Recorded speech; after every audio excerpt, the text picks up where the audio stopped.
Your teenage years can either build your future or destroy your potential. Oh, wow. Yeah, that's a heavy statement. Right. It's intense, but that is the exact hook from the narrative we're looking at today. Welcome to today's deep dive, where um, we're basically exploring a really powerful storytelling script, Hmm. and it summarizes the core message of Sean Covey's The 7 Habits of Highly Effective Teens. And our mission here is to really figure out the exact mechanics of that transformation. Yeah, the literal nuts and bolts of it. Exactly. Like, how does someone actually go from feeling just totally lost and overwhelmed to, becoming intensely focused and disciplined? Okay, let's unpack this, because while the source focuses on teenagers, I mean, these feelings of pressure and fear of failure. They're completely universal. Totally. Like, you could be 40 and you're still dealing with this exact same pathology, right? Yeah, absolutely. I mean, the margin for error during those teenage years, it feels incredibly slim.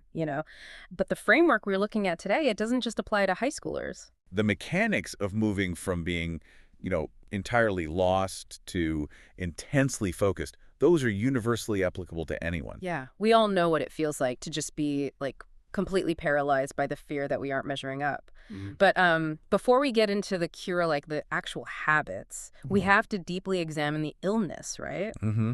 We have to look at the root. Yeah, why is it so incredibly easy to get derailed in the first place? Well, the narrative paints this really vivid picture of like a lost teen archetype. Yeah. And the symptoms are basically a laundry list of modern anxiety. You got pressure, confusion, self-doubt, just, constant distractions, The phone is always there. always. Yeah. And on top of that, there's this heavy, really isolating feeling that, like, nobody understands you. Which is such a real feeling. And the daily reality of that isolation is just this endless repeating loop. It's scrolling on a phone, procrastinating on your responsibilities, and just like overthinking every single detail of the future. Yeah, the overthinking is brutal. It really is. It's like being stuck on a mental treadmill. You are putting in all this energy, your brain is just firing on all cylinders, worrying about tomorrow, and you're constantly comparing yourself to everyone else online. Oh, for sure. The comparison trap. Right. So you are burning massive amounts of fuel, but the belt isn't moving. You aren't actually taking a single step forward. What's fascinating here is how it links the external distractions with that internal collapse of self-belief. Yeah. It treats them as this vicious feedback loop because you're burning all that executive function, like you said, but achieving absolutely no distance. Okay, but let me push back on that loop for a second. Sure, go ahead. If you look at someone who is stuck on that mental treadmill, what is the actual root cause? Like, are the distractions themselves, the phone, the algorithms, the constant noise, are they the enemy here? Or is the real enemy that deeply ingrained belief mentioned in the text that he would just never become successful? Well, the framework suggests you can't really separate them, honestly, but the internal belief is definitely the anchor. I mean, you don't just wake up one day and decide, hey, I'm never going to be successful. Right. You prove it to yourself day by day by avoiding reality and just seeking out cheap dopamine. And this points to something so critical. We often look at someone who is procrastinating heavily, and we just label them as lazy. Oh, totally. Just get off the couch. Right, exactly. Yeah. But procrastination in this specific context, it isn't laziness at all. It is literally a fear management tool. Wait, a fear management tool. Okay, explain the mechanics of that. So think about it. When you are totally overwhelmed by comparison and self-doubt, Yeah. and you genuinely believe you cannot succeed, Right. setting a goal feels terrifying. Because you might fail. Exactly. If you set a goal, you create a fail condition. You are essentially building a trap for yourself to fail, either publicly or privately. Oh, wow. So your brain, which is just trying to protect you from that pain, says, hey, don't set the goal, just scroll. The scrolling numbs the anxiety of not moving forward. That is wild. So a lack of goals isn't a lack of drive. It's a protective mechanism against the pain of failure. Precisely. Setting a goal when you have zero self-belief is basically just handing yourself a weapon to beat yourself up with later. Which is exactly why just telling someone to, work harder or put the phone down never works. Yeah, you're not addressing the actual issue. Right. You have to dismantle the underlying belief system first. Which brings us to the turning point in the framework. Like, how do you step off that treadmill? Yeah. The whole transition in the narrative, it hinges on this single massive realization. And that's the idea that successful people are not born different. They simply build better habits. It is a profound psychological shift because it completely democratizes success. Here's where it gets really interesting, though. Doesn't society actively fight against this idea? Oh, completely. We love to romanticize natural talent, right? Yeah. We love the narrative of the prodigy, the genius, the person who's just like destined for greatness, or even someone who just got incredibly lucky. We do love those narratives. And we love them because, honestly, they let us off the hook. Oh, that's so true. Right. If success is about being born different or getting a lucky break, then you have a built-in excuse for your own stagnation. You can just say, well, I wasn't born with that brain. Exactly. Huh? Or, I didn't get that opportunity, so why even try? Relying on the concept of luck is just another defense mechanism against taking action. Wait, it's another fear management tool? Yes, exactly. And this framework, it strips all those comforting excuses away. It brings everything down to pure agency. Okay, I love that. You are moving from being a passive victim of circumstances, just buffeted around by pressure and bad luck, to actually becoming the active architect of your own life. By demystifying success, basically. Right. By demystifying success as just a series of repeatable behaviors, the whole concept becomes accessible. I mean, Yeah. anyone can build a habit if they're willing to push through the initial friction. Yeah, it takes the magic out of it, but it replaces the magic with actionable mechanics. You- So, if habits are the vehicle to success, let's look at the actual gears here. The script outlines 7 specific practices that move the teen from lost to focus. Right, the playbook. Yeah, the playbook. And they are taking responsibility for his life, setting goals, managing time wisely, avoiding negativity, improving relationships, listening before reacting, and finally, continuously improving himself. Yeah, and there is a very logical progression here. Well, I have an analogy for this. I feel like habits like avoiding negativity and managing time wisely are kind of like weeding and tilling soil before you can even plant the seeds of, say, setting goals. That is a great way to look at it. But let me push back on the very first habit. It says taking responsibility.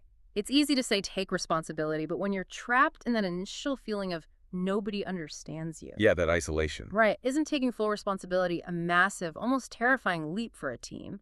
Or really anyone in that spot? If we connect this to the bigger picture, it makes a lot more sense.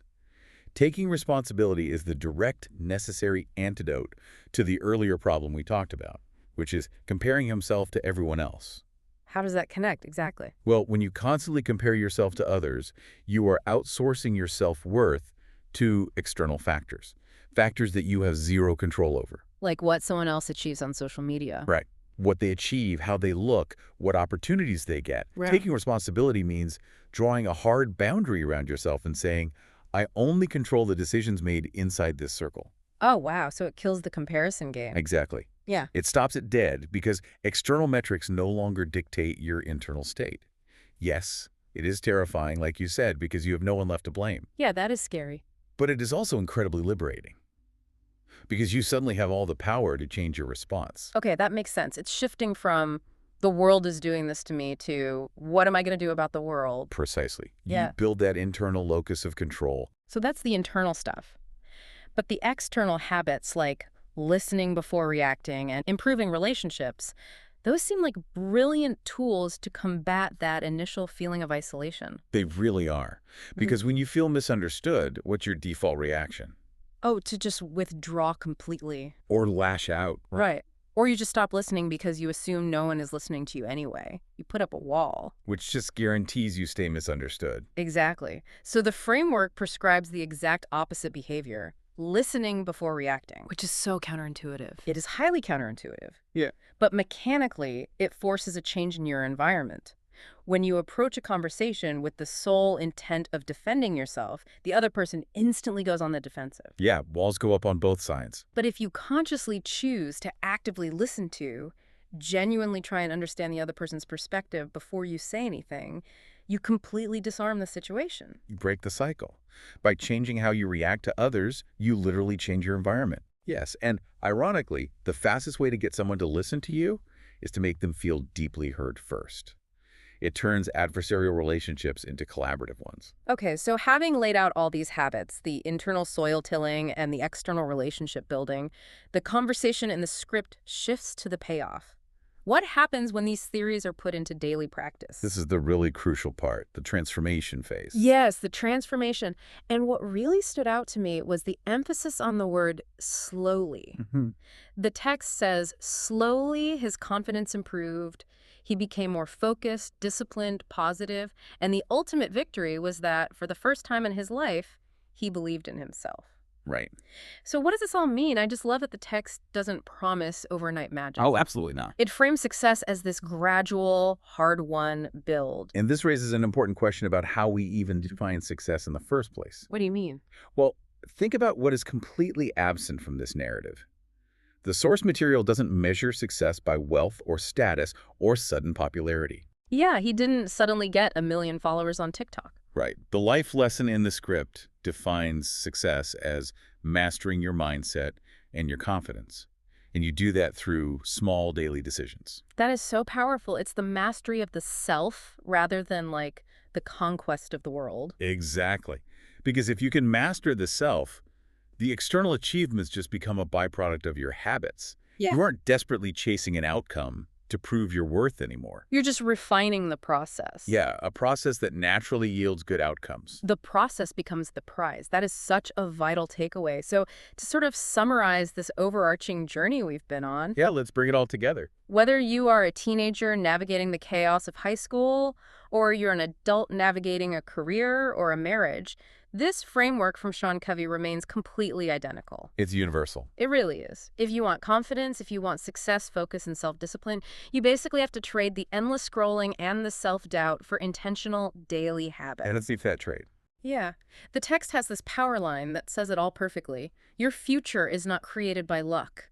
It's created by your daily habits. It is a phenomenal distillation of how change actually works. Yeah, And, leaves us with something very tangible to examine in our own lives today. absolutely. The script makes it so explicitly clear that your life is decided by your small daily decisions, those quiet, repetitive actions. The literal autopilot behaviors we don't even think about. Right. So for you listening right now, I want to leave you with this thought to just sort of mull over. Yeah. Think about your day so far today, just today. What is one tiny, seemingly insignificant, small daily decision that you made on autopilot? Like hitting snooze instead of getting up. Exactly. Or maybe it was picking up your phone to scroll the absolute second you felt a little bit of stress or boredom. Yeah. Identify that one small decision and then ask yourself, if you repeated that exact same decision every single day for the next year, is it a habit that is building your future, or is it quietly destroying your potential?